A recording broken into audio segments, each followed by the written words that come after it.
उपदेश विजयवासी जी, मथुरा से। महाराज जी, मैं कहाँ से आया हूँ? आत्मा क्या है? मनुष्य जीवन का उद्देश्य क्या है? न कहीं आना है, न कहीं जाना है, न कोई आया है, न कोई जाया है। स्वप्न देख रहे बच्चा, मानोगे हमारी बात? उमा कहूं मैं अनुभव अपना, सत हरि भजन जगत सब सपना। अब सपने जो सिर काटे कोई, बिन जागे दुख दूर न होई। स्वप्न में एक आदमी समुद्र में डूब रहा है और वो कंट्रोल बिगड़ गया। वो कह रहा बचाओ, मैं समुद्र में डूब रहा हूं। अब आसपास वाले क्या करें हमें बताओ? नाव ले आवे, डुबकी लगाने वाले ले आवे, जल जहाज ले आवे, वो बचेगा? वो तभी बचेगा जब जगा दे केवल। समझ रहे हो? ऐसे ही बच्चा, न तुम स्त्री हो न पुरुष हो, न कहीं से आए हो न कहीं जाने वाले हो। तुम परमात्मा स्वरूप हो। अपने स्वरूप को भूल करके मोह निशा सब सोवनिहारा, देखे स्वप्न अनेक प्रकारा। स्वप्न में देखा, आप भी थे, बाजार भी थी, संसार भी था। देखा ही होगा स्वप्न, क्या कुछ था क्या? ना आप थे और ना बाजार थी, क्योंकि आपका शरीर ये तो सो रहा था, इसका ज्ञान नहीं था। और जो शरीर था वो था नहीं। स्वप्न में जो शरीर था, जिसे थप्पड़ लगे तो जागने पर अपने गाल पे कोई चिन्ह पाया क्या? तो वो शरीर था नहीं। और ये शरीर स्वप्न में जब थे तब था नहीं। पकड़ पा रहे हो हमारी बात? जब आप स्वप्न में थे तब ये शरीर नहीं था, सैया में पड़ा था, लेकिन तुम्हारे ज्ञान में नहीं था। और जब आप जगे तब वो शरीर नहीं था जो स्वप्न में था। तो दोनों झूठे हुए ना।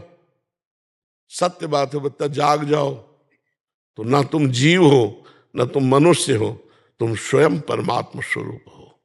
तत्वम असी, तत्व माने परमात्मा, त्वम माने तुम, असी माने है, तू वही है। न कहीं आना न कहीं जाना। और जब तक ये नहीं जानोगे तो जबरदस्ती आना जाना होता रहेगा। जैसे स्वप्न में अगर लाठी चल रही तो पीड़ा वैसे ही हो रही है, और कहीं एक छड़ी नहीं छुई गई। अगर चाकू मार रहे तो पूरा वैसे ही पीड़ा हो रही, कहीं घाव नहीं मिलेगा जगने के बाद। तो बच्चा, हम लोग माया से भ्रमित होकर कर्म परंपरा में फंस गए हैं। नाम जप करो, शास्त्र स्वाध्याय करो, सत्संग करो। तुम आत्मस्वरूप परमात्मा स्वरूप हो। तुमने भ्रम से अपने को देह मान लिया है, ये तुम्हें छोड़ना है। तुम छोड़ दो, न कहीं आना न कहीं जाना। तुम परमात्मा स्वरूप हो, तुम सर्वव्यापी तत्व हो, तुम ही हो, कोई और नहीं है। पर इसके लिए साधना करनी पड़ेगी। जैसे दूध में घी है, आप पूड़ी नहीं पका सकते। पका सकते हैं? और है घी, पूड़ी पकाने वाला पदार्थ है, उसकी एक प्रक्रिया है।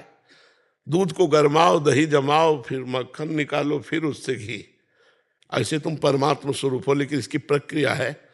जब तक साधना नहीं करोगे तब तक जैसे दूध में घी है लेकिन पूड़ी नहीं पका सकते, ऐसे तुम ही ब्रह्म हो, तुम ही परमात्मा स्वरूप हो, लेकिन दुर्गति से नहीं बच सकते। तुम्हें नरक जाना पड़ेगा, तुम्हारे शरीर में रोग होंगे, तुम्हें पीड़ा होगी, तुम्हें चिंता होगा, तुम्हें शोक होगा।